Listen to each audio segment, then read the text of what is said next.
What can be the procedure for conducting an investigation?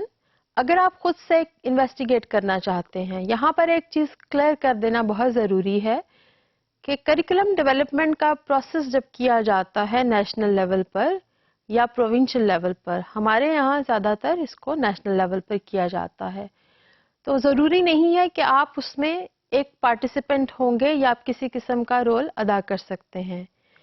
یہ ممکن ہے اور بہت زیادہ ممکن ہے کہ آپ کسی اسٹیج پر جا کر یہ کردار ادا کریں جہاں پر کریکولم ڈیولپمنٹ کا پروسیس ہو اور آپ کی کنٹریبیوشن اس میں شامل ہو سکے، لیکن being student of curriculum development یہ تمام چیزیں ہمارے لیے جاننا بہت ہی ضروری ہے۔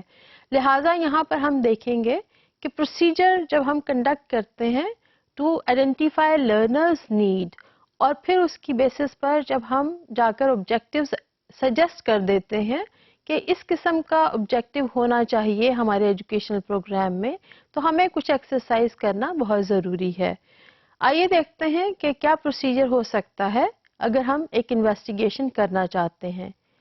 یہاں پر یہ بھی کلیئر کر دینا بہت ضروری ہے کہ بے شک آپ ایک ایکٹیو ممبر نہیں ہوں گے کریکولم ڈیولپمنٹ کمیٹی کے، لیکن پھر بھی آپ اپنی کلاس میں اور اپنے اسکول میں اپنے طور پر اس ایکسرسائز کو کر سکتے ہیں اور اس تمام طریقہ کار کو مکمل طور پر اور بخوبی سمجھ سکتے ہیں۔ سب سے پہلا کام ہے کہ ہم ایک اسکول کو سلیکٹ کریں اور اسکول کس قسم کا ہوگا۔ ہم ایک اسکول سلیکٹ کرتے ہیں جو ہمارے لیے بہت زیادہ فیملیئر ہے اور جس کے بارے میں ہم بہت زیادہ جانتے ہیں اور ہمارے قرب و جوار میں کہیں پر واقع ہے۔ اب ہم یہ ڈیسائیڈ کرتے ہیں کہ ہمیں کس قسم کی انویسٹیگیشن کرنا ہے اور کس ایک خاص آسپیکٹ، ہیلتھ ہے، ایجوکیشن ہے، میتھ ہے، سائنس ہے یا کوئی اور سبجیکٹ ایریا، یہ آرٹ بھی ہو سکتی ہے اور یہ سیوک ایجوکیشن بھی ہو سکتی ہے اور ہسٹری بھی ہو سکتی ہے۔ لہٰذا ہم یہ ڈیفائن کر لیتے ہیں کہ ہمارا آسپیکٹ فار انویسٹیگیشن یہ ہوگا۔ جب ہم نے ایک آسپیکٹ کو آئیڈینٹیفائی کر لیا تو ہم اپنی انویسٹیگیشن کو پورا پلان کر لیتے ہیں کہ ہم اس میں کیا کچھ کریں گے۔ اس پلاننگ کے بعد ہم یہ دیکھتے ہیں کہ کیا یہ ہمیں ریکوائرڈ انفارمیشن فراہم کرے گی، اور یہ وہ انفارمیشن ہے جس نے ہمیں مدد کرنا ہے کہ ہم آبجیکٹیوز کو آئیڈینٹیفائی کر لیں اور سجیسٹ کریں کہ اس قسم کا پرپز شامل ہونا چاہیے جب ہم اسکول میں ایجوکیشن کی بات کرتے ہیں۔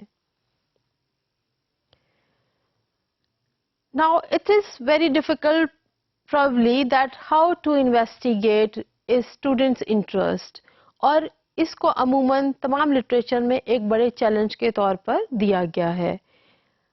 جب ہم اسٹوڈنٹس انٹرسٹ کی بات کرتے ہیں تو اس میں پرپورٹڈ تھیوری ٹائم اینڈ اگین اس کا ذکر کیا جاتا ہے۔ یہ تھیوری بہت زیادہ ڈیمانڈ کرتی ہے کہ تمام تر ٹیچنگ اور لرننگ اور ایجوکیشن بچوں کے انٹرسٹ کی بنیاد پر ہونی چاہیے۔ تمام وہ چیزیں جس میں بچوں کی دلچسپی ہے ان کی تعلیم میں شامل کرنی چاہیے اور اسکول کو اسی کے مطابق اپنا کریکولم بنانا چاہیے۔ اس اسٹڈی کے مطابق ہم بچوں کے انٹرسٹ کو آئیڈینٹیفائی کر سکتے ہیں اور ہمیں یہ کرنے چاہیے۔ اگر بچے کسی چیز میں انٹرسٹ نہیں لے رہے تو وہ ہمیں کریکولم میں بالکل شامل نہیں کرنی چاہیے۔ یہ دلچسپیاں جو بچوں کی ہیں اور کس قسم کے سکلز وہ سیکھنا چاہتے ہیں اور کیا وہ پڑھنا چاہتے ہیں، یہ تمام چیزیں آئیڈینٹیفائی کرنے کے بعد ایز پرپز یا آبجیکٹیو کریکولم میں شامل کر دینی چاہیے۔ یاد رکھیے کہ یہ تمام باتیں ہم پرپورٹڈ تھیوری کے پرسپیکٹو میں کر رہے ہیں۔ جب آپ نے دلچسپی آئیڈینٹیفائی کر لی تو اس کے بعد پھر ہم دیکھتے ہیں کہ ہم نے اس کو آبجیکٹیو کے طور پر کس طرح سے شامل کرنا ہے۔ اس میں جو بہت زیادہ آرگیومنٹ آتی ہے وہ یہ ہے کہ ہم کیوں بچوں کے انٹرسٹ کو تعلیم میں اور تدریس میں شامل کریں۔ اس لیے کہ ایجوکیشن ایک ڈائنامک پروسیس ہے اور یہ ایک ایکٹیو پروسیس ہے، یعنی یہ پیسیو نہیں ہے۔ آپ کسی کو کوئی بھی چیز پڑھا نہیں سکتے جب تک کہ اس میں پڑھنے والے کی دلچسپی شامل نہ ہو۔ لہٰذا اس ایکٹیو پروسیس کے لیے ضروری ہے کہ لرنر بھی اتنا ہی ایکٹیو ہو کہ وہ کچھ نہ کچھ لرن کر سکے اور پیسیولی اس کو ڈائجسٹ کرنے کی کوشش نہ کرے۔